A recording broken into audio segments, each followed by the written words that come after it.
Welcome back to Inspiring Builds. I'm Dan, and today I'm going to show you how to adjust closet door ball catches. If you're new here, please make sure to hit that subscribe button and turn on those bell notifications so you don't miss any of these tutorials.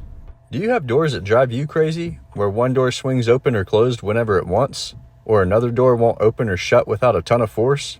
Then you've come to the right spot, as I will quickly show you how to adjust and fix them.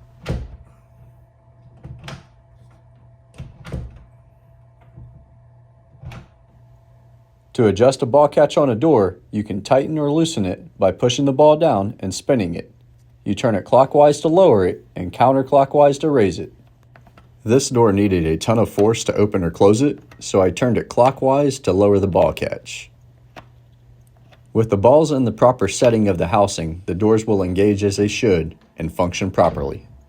If you're having difficulty adjusting it by pushing the ball down and spinning it by hand, then you can use a quarter in the grooves. However, I prefer to use a pair of needle nose pliers over a quarter.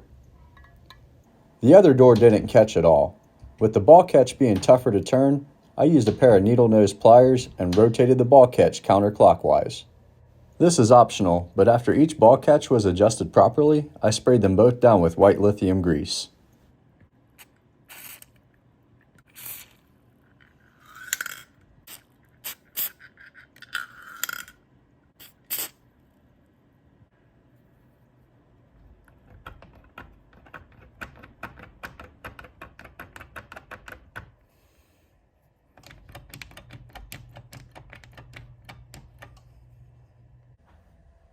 Two minutes of time and your doors are fixed. I really appreciate you watching. If you like this video, I have another one queued up for you in the corner that you'd probably like as well. Please subscribe to the channel if you haven't already. Like, comment, share, and hit that notification bell so you can get notified when I release new videos.